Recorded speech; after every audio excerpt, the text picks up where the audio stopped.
Assalamualaikum warahmatullahi wabarakatuh. Apa kabar semuanya? Nah, kali ini di pelajaran bahasa Inggris lintas minat untuk kelas 11, kita akan membahas tentang tema short story and spoof.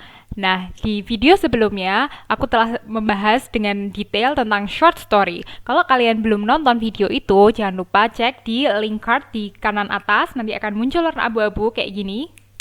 Nah, jangan lupa dicek ya yang short story. Nah, sekarang giliran aku bahas yang spoof. Sebenarnya spoof itu apa ya? Dan apa bedanya sama short story? Jadi gini, spoof itu adalah short story ini sesuatu yang luas gitu ya. Nah, salah satu bagiannya adalah spoof. Apa sih yang membuat spoof ini menarik untuk dipelajari dan berbeda? Kalian harus banget simak video ini. Okay, let's define spoof first. Spoof is a humorous text, even though half of its content is modified from the original version. Spoof adalah teks yang humorous itu lucu ya, atau ya berisi tentang humor. Even though meskipun half of its content, setengah dari isinya is modified from the original version.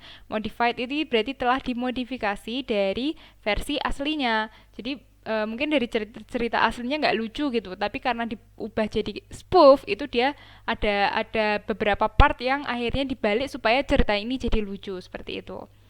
Dan spoof text is a narrative kind of text. Kalau kalian masih ingat pelajaran kelas 10 ya, text narrative yang menceritakan tentang masa lampau dan kadang memang tidak masuk akal gitu loh untuk terjadi. Tapi spoof yang seperti apa naratifnya? Which means it tells the past event, oke ya, sama ya, naratif juga tells past event with the, nah ini dia part naratifnya adalah di sini, the unexpected ending to make the story funny. Nah, naratifnya adalah ceritanya itu di akhirnya itu nggak bisa ketebak gitu loh. Kenapa nggak bisa ketebak? Karena dibuat sedemikian rupa sehingga akhir ceritanya itu funny, lucu. Kan tadi spoof adalah teks yang lucu, makanya di akhir dia dibuat selucu mungkin. Then the communicative purpose of this text is sama seperti naratif seperti biasanya, to entertain the reader or listener. Kayak gitu. Nih ya, naratif kan kalau kalian di kelas 10 atau di SMP juga sering tahu kan, the purpose of narrative text is to entertain the readers. Nah, sama spoof ini adalah bagiannya naratif. Jadi dia purpose-nya juga sama, to entertain or amuse the readers. Okay, then let's talk about the generic structure of spoof. Nah, ada 3 generic structure-nya spoof. Yang pertama namanya orientation. Orientation ini sama seperti halnya di teks narasi lainnya, spoof text juga diawali dengan orientation. Orientation itu apa? It's the initial part of the story. Initial is awalan. Ya, gambaran awal dari ceritanya gitu loh. Yang berisi, it contains characters, karakter, plot, terus pengenalan tokohnya gitu-gitunya, tema besarnya yang secara umum. Nah, itu biasanya ada di orientation. Then the second one is events. Ini events ada S ya, jadi biasanya series of events, ada beberapa part kayak gitu eventsnya. The writer tells some events which still make sense. Oke. Nah, ini eventsnya di sini meskipun tadi dia naratif dan berusaha supaya mendapatkan unexpected ending, tapi ketika dia nulis di events itu penulisnya seharusnya menulis di events itu yang tetap masuk akal gitu loh untuk dibaca. Jadi dia ketika masuk di cerita-cerita part eventsnya ini nih tetap nyambung dan bisa dipahami dengan mudah oleh readers, yang make sense, yang masuk akal lah intinya. Oke. Kalau naratif kadang kan ada beberapa part yang kayaknya nggak apa ya, manusia normal tuh tidak bisa menjangkau gitu. Nah, kalau spoof enggak. Spoof itu orang normal tuh bisa menjangkau cerita itu gitu loh di part eventsnya. Nah, terakhir tapi di part twist. Twist ini apa? It's the part of telling the unexpected events. Jadi justru puncaknya kalau spoof adalah di twistnya ini, di terakhirnya, yang kejadian yang tidak bisa terduganya itu part pentingnya dari spoof. twist is the ending part of spoof. Nah, twist itu biasanya ada di ending. Jadi supaya kenapa ditaruhnya di ending ya? Supaya orang itu bacanya sampai akhir gitu loh. Kalau puncaknya ada di tengah-tengah, nanti biasanya orang kayak udah bisa nebak kan akhirnya seperti apa, males baca terusannya kayak gitu. Nah, kalau ditaruh di akhir, justru misterinya dalam tanda kutip kan adanya di akhir. Jadi makanya supaya orang tuh baca dari awal sampai akhir. So, twist is the ending part of spoof text which tells the funny or unusual ending. Nah, yang menceritakan tentang bagian yang lucunya atau yang unusual ending itu akhir yang tidak biasa kayak gitu. So the generic structure of spoof text are orientation, events, and then the twist. Dan puncaknya adalah twist. Inti pokok utamanya dari spoof adalah twistnya itu yang membuat si teks ini berbeda dari yang lain. Okay, we also have the language features of spoof text. Karena this is one of the part of narrative, it uses simple past tense, menggunakan tensesnya yang simple past biasanya. Terus using action verbs. Action verbs itu kata kerja yang melakukan sesuatu yang kamu bisa lihat orang itu tuh melakukannya. Misalnya orang itu lari, nah itu action verbs. Terus makan, kan kelihatan ya, kita bisa melihat gitu loh kejadian itu atau aksi tersebut. Nah itu namanya action verbs. And also using adverb of time and place. Adverb adalah kata keterangan. Nah, adverb of time adalah kata keterangan waktu. And then adverb of place adalah keterangan tempat yang chronologically told, yang diceritakan secara kronologis, secara runtut. Seperti itu. Itu language features-nya dari spoof text.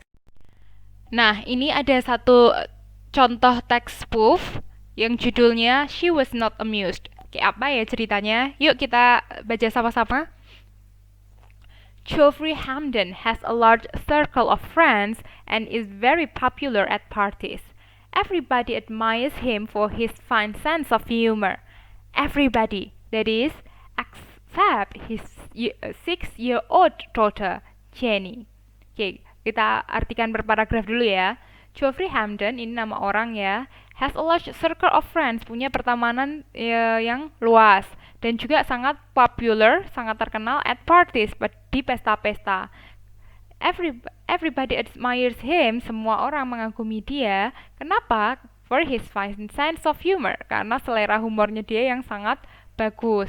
Everybody benar-benar literally semua orang, except kecuali his 6-year-old daughter, Jenny, kecuali anaknya dia yang umur 6 tahun, namanya Jenny.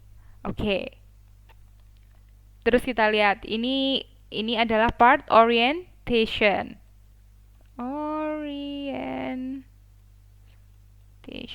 Kan awalan karakternya di sini siapa aja yang kira-kira di highlight, yaitu tentu aja Jeffrey sama Jenny gitu. Terus kondisi situasinya seperti apa? Oh, Geoffrey itu banyak dikagumi orang karena dia lucu kayak gitu.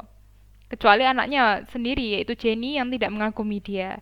Oke ya, itu part orientation. Next, di paragraf kedua kita baca yuk. Recently, one of Geoffrey's closest friends asked him to make a speech at a wedding reception. This is the sort of things that Geoffrey loves. He prepared the speech carefully and went to the wedding with Jenny. He had included a large number of funny stories in the speech, and of course it was a great success. As soon as he had finished, Jenny told him she wanted to go home. Geoffrey was a little disappointed by this, but he did as his daughter asked. Artinya, recently, akhir-akhir ini, one of Geoffrey's closest friends, salah satu teman baiknya Geoffrey, itu memintanya untuk make a speech, untuk berpidato, at a wedding reception, di suatu pesta pernikahan. This is the sort of thing that Geoffrey loves. Ini adalah suatu hal yang Geoffrey sukai. He prepared the speech carefully. Si Geoffrey itu menyiapkan pidatonya dengan berhati-hati and went to the wedding with Jenny. Dan pergi ke pesta pernikahannya itu sama Jenny. He had included a large number of funny stories. Jadi Geoffrey itu di dalam pidatonya memasukkan banyak banget funny stories, cerita-cerita lucu. And of course it was a great success. Dan tentu saja itu sukses besar. Kenapa kok bisa? Ya karena selama ini juga dia terkenal punya fine sense of humor yang dikagumi semua orang kan. Jadi ketika dia ngasih pidato, dia suka menyiapkan dengan bersungguh-sungguh, pecah banget lah intinya pidatonya. As soon as he had finished, nah segera setelah Joffrey selesai memberi pidato, Jenny told him she wanted to go home. Jenny bilang sama ayahnya dia mau pulang aja. Joffrey was a little disappointed by this. Nah, meskipun akhirnya Joffrey sedikit disappointed, kecewa ya. Sedikit kecewa karena Jenny tiba-tiba minta pulang. But he did as his daughter asked. Tapi dia akhirnya tetap menuruti keinginan anaknya. On the way, sebentar lupa. Ini adalah part events. Ada kejadian-kejadian yang terjadi di paragraf ini. Yang pertama Joffrey-nya diminta sama temannya untuk make a speech, terus dia menyiapkan speech-nya, terus speech-nya sukses besar, tapi kok tiba-tiba di akhir anaknya minta pulang kayak gitu. Nah part terakhir ya. On the way home, he asked Jenny if she had enjoyed the speech. To his surprise, she said she hadn't. Sampai sini dulu ya. Pas pulang, tadi kan Jenny minta pulang. Nah, diantarlah pulang nih sama ayahnya. He asked Jenny, Joffrey tanya nih sama Jenny, apakah dia menikmati gitu loh ketika ayahnya lagi speech di depan, lagi berpidato di depan. Nah, jawabannya Jenny, to his surprise, mengagetkan Joffrey. She said she hadn't. Kalau ternyata Jenny tidak menikmati ketika Joffrey lagi ngasih speech gitu di depan. Kenapa? Nah, ini dia. Joffrey asked her why this was so. Kenapa? Joffrey tanya, kenapa kok kamu nggak menikmati? And she told him that, nah Jenny ngomong apa? She did not like to see so many people laughing at him. Nah, Jenny bilang, kenapa dia tidak menikmati? Karena dia nggak suka banyak orang mentertawai ayahnya, kayak gitu, dalam tanda kutip. Which is, di sini terjadi misconception yang berat banget kan, karena mungkin karena Jenny umurnya masih 6 tahun ya, jadi dia belum paham gitu loh bahwa itu tuh justru memang istilahnya ya, keinginannya Joffrey untuk ditertawai oleh semua orang kayak gitu loh. Makanya dia bahkan di pidatonya dia dengan sadar memasukkan banyak cerita lucu ya supaya ditertawai orang gitu loh. Makanya tapi Jenny nangkepnya lain, kayaknya kalau orang-orang lain tuh pada mentertawai ayahnya tuh kayak dipermalukan gitu loh ayahnya. Nah, makanya dia nggak suka, dia nggak enjoy the party. Makanya dia juga sebenarnya nggak suka, tidak mengagumi ayahnya karena ayahnya dianggap memiliki selera humor yang tinggi, karena dia belum paham gitu loh bahwa it was just a humor and actually his father loves to do so gitu loh. Dan ayahnya justru sebenarnya menikmati ditertawai oleh semua orang. Nah, seperti itu. Nah, ini adalah part twist. Twistnya di sini, bener kan? Puncaknya adalah di sini kan? Kenapa dari tadi kita bertanya-tanya kok Jenny nggak suka sama sama selera humor ayahnya? Kenapa dia tiba-tiba minta pulang? Ternyata ini dia alasannya, dia nggak suka kalau ayahnya ditertawai oleh banyak orang. Alright, this is the end of spoof part. I hope you understand the material well and enjoy the story as much as I do. So I'll see you soon. Wassalamualaikum warahmatullahi wabarakatuh.